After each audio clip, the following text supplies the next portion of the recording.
The Zephyrian armada stretched across the void like a constellation of death, their crystalline hulls gleaming with bioluminescent war markings that pulsed in synchronized waves. Admiral Kethros stood on the bridge of his flagship, the World Render, his four eyes fixed on the primitive vessel that had dared to intercept their advance toward Earth. "Is this some kind of joke?" First Commander Valaxis hissed, her scaled throat vibrating with amusement. "The humans sent that?"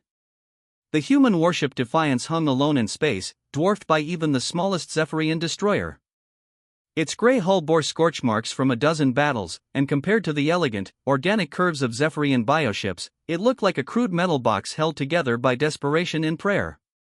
No graceful fins, no pulsing energy conduits visible through translucent armor, just angular, utilitarian design that screamed of a species that had barely crawled out of their gravity well. "Primitive mammals," Kethros sneered, his mandibles clicking in derision. "Their entire species doesn't possess the mental capacity to comprehend true warfare.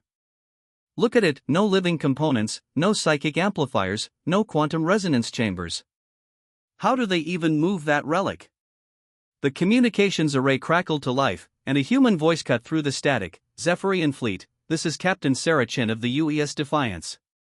You will cease your advance on Earth immediately or face the consequences." The bridge erupted in chittering laughter.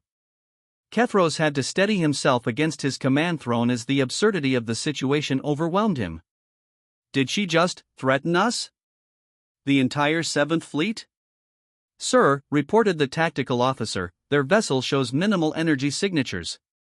Single fusion reactor, chemical propulsion, and what appears to be kinetic weapons. I'm reading metal projectiles, Admiral." "They're still using bullets." This sent another wave of hilarity through the bridge crew. The Zephyrians had transcended such crude weaponry millennia ago, evolving beyond the need for simple physics when they could manipulate matter at the quantum level. "Perhaps we should simply ram it," suggested Valaxis. "The World Render alone masses 50 times their entire ship. We could swat it aside like cosmic debris." "No," Kethros decided, wiping tears of mirth from his compound eyes. "Let's give the humans a demonstration they'll remember in their final moments.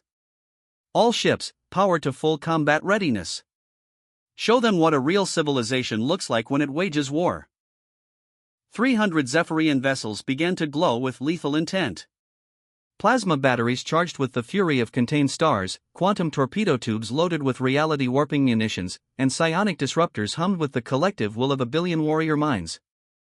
The display was magnificent, a light show that could be seen from 3 systems away.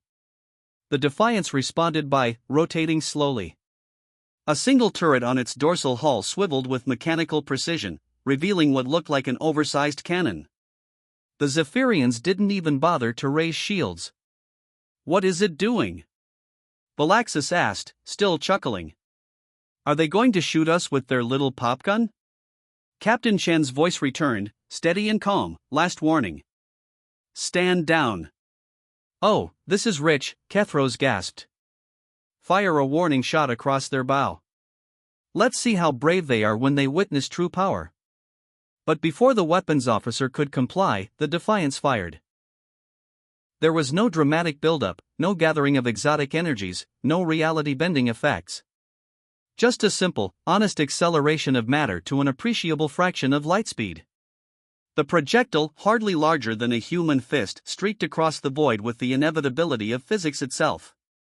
It struck the World Render dead center. The kinetic energy release was educational. The flagship didn't explode so much as redistribute itself across several cubic kilometers of space.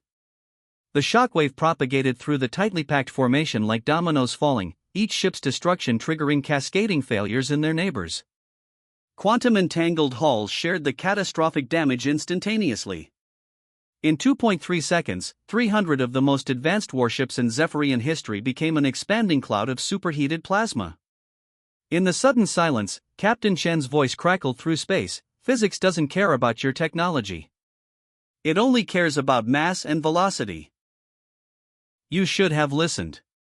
The few surviving scouts fled toward the galactic rim, carrying with them a hard-learned lesson. Sometimes the most elegant weapon is the simplest one, wielded by a species too stubborn to know when they're outmatched.